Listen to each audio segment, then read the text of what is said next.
Hello everyone. Night terror Hindi में आज भूतिया हवेली के बारे में कहानी सुनने के लिए तैयार हो जाइए।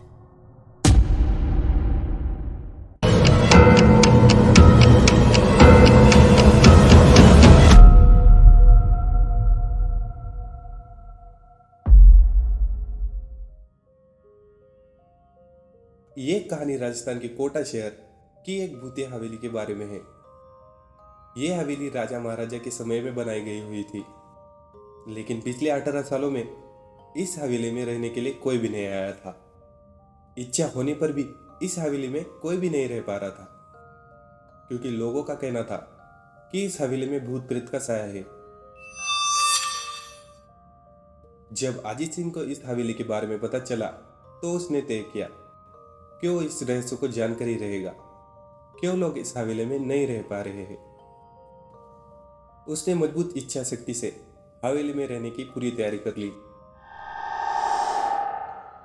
जब उसने हवेली के अंदर जाने के लिए पैर आगे बढ़ाए तो दरवाजे पर किसी अनजान व्यक्ति ने उसे रोक लिया और नजदीक जाके बोला, कौन हो आप और किधर जा रहे हो? अजीत सिंह ने जवाब देने के बजाय उसे सामने से सवाल किया, जी आप कौन? तो उसने कहा, मेरा नाम अर्जुन सिंह है और मैं यही पास में रहता हूँ। अजीत सिंह ने कहा, ओह अच्छा, मैंने सुना है कि यह भूतिया हवेली है और यहाँ कोई नहीं रह पाता है, इसलिए मैंने इस हवेली में एक दिन रुकने का फैसला किया है। अर्जुन सिंह ने कहा, जी हाँ, आपने सही सुना है और आप अंदर मत जाइए। मेरी मानो तो आप वापस लौट जाइए, यहाँ बहुत खतरा है। यह सुनकर अजीत सिंह खुश हो गया, जैसे उन्हें कोई लॉटरी लग गई हो। अर्जुन ने उसकी खुशी देखकर बोला, आप क्यों खुश हो रहे हो?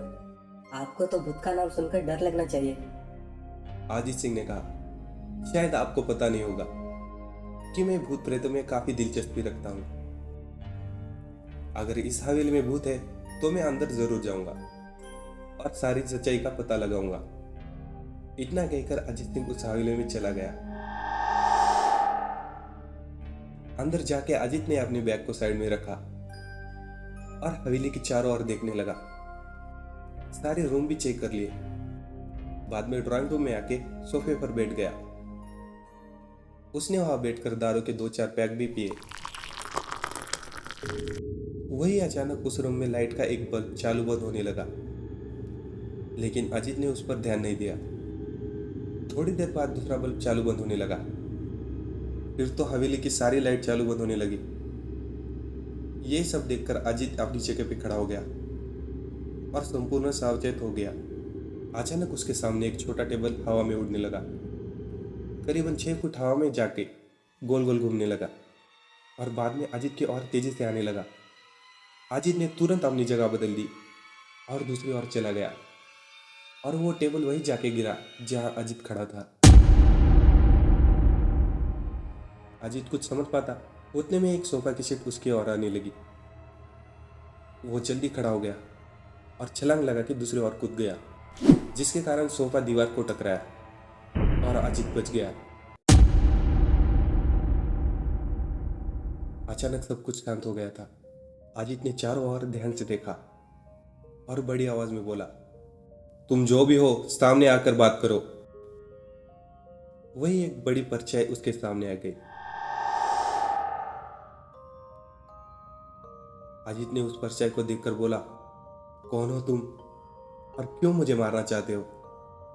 परछाई ने कहा, तुम्हारी भूल के कारण। अजीत, मेरी भूल? मैंने कौन सी भूल की है? परछाई, इस हवेली में आने की भूल। मैं किसी को भी इस हवेली में खुश नहीं देख सकता। अजीत, लेकिन क्यों? वो परछाई ने जवाब दिया, आज से 18 साल पहले इस हवेली के मालिक ने मुझे यहीं पे मार डाला था। मेरी कोई भी गलती नहीं थी। इस कारण की वजह से मेरी आत्मा इस हवेली में भटकती रहती है। मैं किसी को भी इस हवेली में नहीं रहने दूंगा, क्योंकि इस हवेली में मेरा खून हुआ था। इस हवेली में जो भी रहने के लिए आएगा उसकी मौत होगी। अजीत ने कहा, मैं तुम्हें अपने असली रूप में देखना चाहता हूँ। तुम्हें मारने से पहले मैं तेरी ये इच्छा अवश्य पूरी करूंगा। और उस परछाई ने एक भयानक सा रूप ले लिया।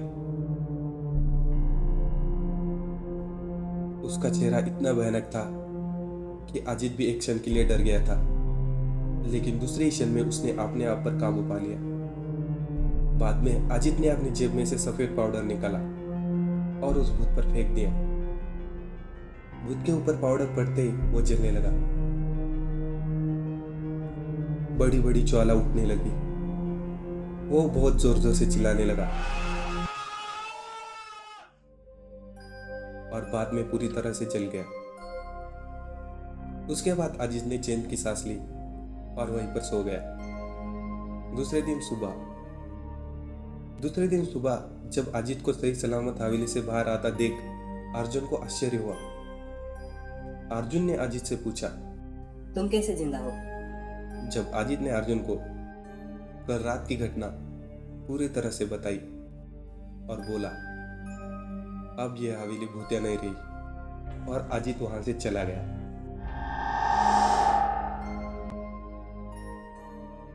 तो आज की कहानी कैसी लगी कमेंट सेक्शन में ज़रूर बताना, और नए हो तो चैनल को सब्सक्राइब ज़रूर करना, और वीडियो अच्छा लगा तो शेयर करना अपने फैमिली और फ्रेंड्स के साथ। Thank you so much.